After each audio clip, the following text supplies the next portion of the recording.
Well, folks, it's Big D here, and last time by myself flying solo. Tracy will be back in the chair with me next week, so I'm really, really looking forward to that. Let me assure you of that. Now, whenever we have a guest on who's done a co-write with Drew McAllister, I get to put $1 into a jar here. And the good news is I'm flying on a round-the-world holiday this week because that's how much it is. He's one of the most prolific songwriters, and someone he's teamed up with is Ryan Daykin, who has a brand new EP out called Dreams, and we're talking with Ryan now. Ryan, congratulations on the EP and the single, and what was it like to work with Drew McAllister? Oh, Drew, he's an absolute legend. He's fantastic to write with, really, really professional, really friendly. You can't ask for anyone better to write with, really. So, did you go to the songwriting session with a few ideas that were, that were etched in stone, or were you open to whatever was happening? Well, when we wrote this song, this was the first song I'd ever actually written with Drew. The first time I'd ever met him. So I went in there a little bit apprehensive. I had no idea what to expect. So yeah, I went in there with a couple of ideas about something that we wanted to do, and we just decided something a bit fun, a bit lighthearted, and just really fun and catchy. Really, that's what we wanted to do, and I reckon we did an all right job. Mate, it's got a lovely melodic sound to it. It's not just the straightforward song. There's a little bit of movement in the chord progression and so forth. Is that something that you've got a music background? How does that come about with you? I've got a bit of a music background. I play a few instruments, not as well as I'd like to, but I give it my best shot anyway. But yeah, we played around with a bit there, with a bit of the melody, and experimented a bit to see what we could come up with, and yeah, just wanted something really, really catchy and really hooky. I reckon we pulled off a couple there. So now, no one's listening, so about 2 minutes into the song, you hold a cracker of a note there.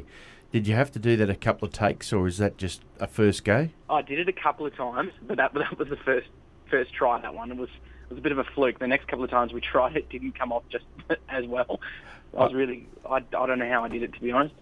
when people are listening in tonight, they'll pick it straight away what we're talking about. So, sitting down writing the song, you've also done some other co-writes with people of note. Why don't you tell us a little bit about that? I've done a couple of co-writes with some other people that are on the EP. I did another co-write with Drew again, and with Tamara Stewart. That's the second track, which is called Falling.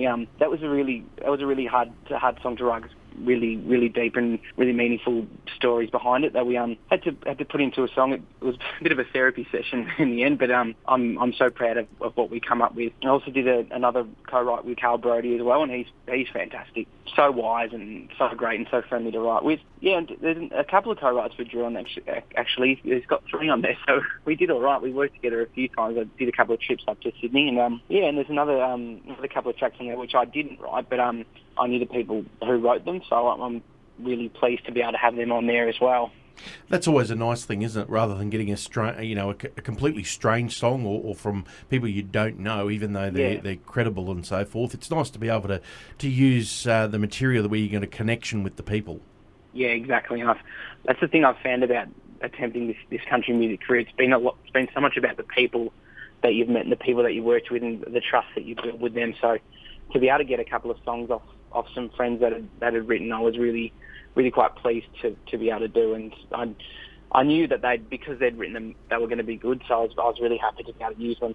We're talking with Ryan Daykin. He's got a brand new EP out. It's called Dreams. We're going to be featuring his new single shortly. How long have you been doing this, Ryan? The whole country music, or even as a muso and a singer? I started singing in public for the first time around 2007, so I was about 17 years old at the time. And country music I've always loved, but I only really turned to doing country music probably about 3 years ago. That was after I did the academy up in Tamworth there. That was when I really said, no, I really like this. I really think there's something a bit more to country music, and I really wanted to be a part of it. So from then on, I decided to make that what I wanted to do, and here we are. Well, if you like what you hear tonight, folks, why not catch up with Ryan Daykin? He's got a website there, all the W's, ryandaykin.com, and I'm sure you're on all the social media activity as well? Yep, all of them. All of them. So the EP's called Dreams. The song we're going to go out tonight with is Tonight Only Happens Once. I'm sure you'll enjoy it, folks. And if you do enjoy it, why not give Ryan some feedback and let him know what you thought about it? Thanks, Ryan. Thanks for your time. Thank you. Thank you so much.